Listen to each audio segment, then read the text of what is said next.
Saya memang dari keluarga Muslim, hanya saya sendiri yang mencari dan menemukan agama Buddha itu.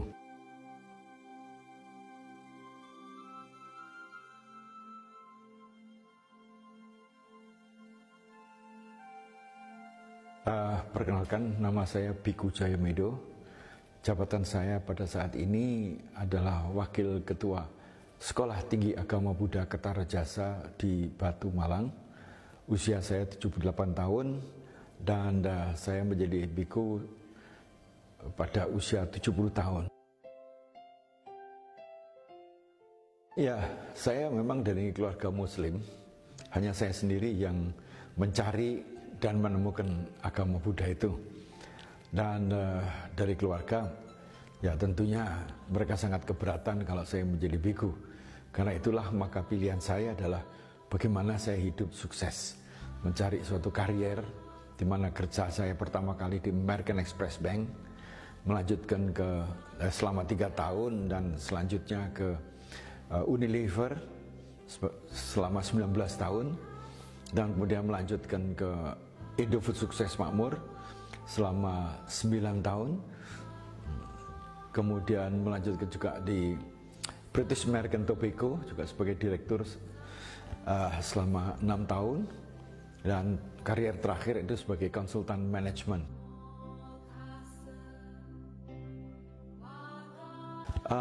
Ya, saya tidak membuat kejutan. Apapun juga yang kejutan itu nggak baik. Dan di dalam keluarga saya tidak menunjukkan suatu perbedaan. Ya, bahwa waktu puasa seperti sekarang juga puasa.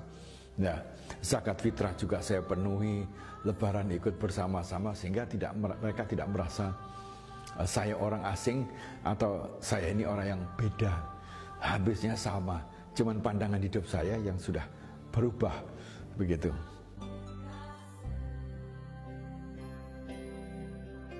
Ya, seorang bhikkhu itu memang terikat dengan 227 peraturan. Ya, ada memang peraturan-peraturan pokok, yaitu bahwa kami ini hidup seperti seorang sufi, seperti seorang penganut marifat. Itu memiliki jubah cuma 2 setel, satu dipakai ini, satu lagi dicuci di wihara. Makan juga hanya 2 kali pagi, paling banyak 2 kali, pada jam 7 pagi dan jam 11. Setelah jam 12 kita tidak boleh makan. Ya boleh itu hanya minum saja. Itu pun sampai selama kita pakai jubah kuning, puasa untuk selamanya. Ya, kemudian juga kita tidak boleh membunuh, tidak boleh mengambil barang yang bukan miliknya. Kemudian kita tidak boleh hubungan seksual, baik dengan perempuan, baik dengan laki-laki ataupun dengan binatang. Bersinggungan pun tidak boleh. Ya, kalau dalam Islam itu gampang, ada bukan muhrimnya, saya nggak boleh sentuh. Kemudian tidak boleh makan minum yang memabukkan.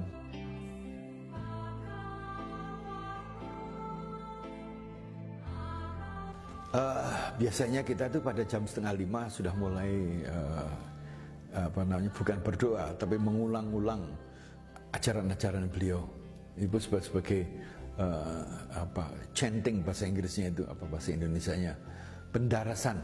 Jam 6 kita makan, kemudian jam 7 kemudian mulai membersihkan wiharanya, nyapu, ngepel, siram-siram, nyiram kebun. Kemudian pada jam 11 setelah itu kita mulai mencuci jubah sendiri dan sebagainya. Kemudian pada jam 11 kita makan lagi. Anda bisa bayangkan, jam 7 makan, jam 11 makan, rasanya gimana? Jadi kalau pagi makannya banyak, ya siang sedikit. Atau kalau paginya sedikit, siangnya boleh makan. Kita harus bisa mengatur perut kita sendiri. Jadi setelah jam 12 kemudian dilanjutkan bisa juga untuk meditasi dan sebagainya. Kalau yang murid-murid di sana, mereka jam 3 sudah mulai, setengah 3 sudah mulai kuliah sampai jam 7 malam. Oh ya, boleh.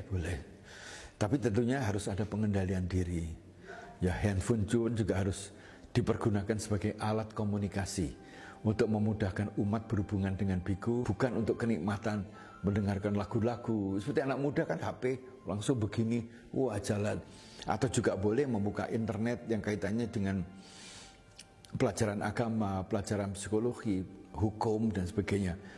Berilah akses-akses pengetahuan di luar itu untuk kehidupan para biku bermasyarakat.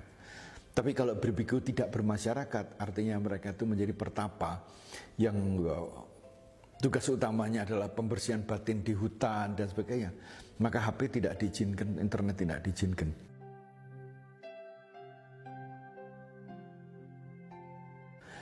Ya, buat saya arti menjadi biku adalah, buat saya ya, bahwa kematian sudah pasti akan datang karena usia saya sudah 78 tahun. Saya ingin meninggal dengan cara tenang, dengan senyum, dengan kemantapan.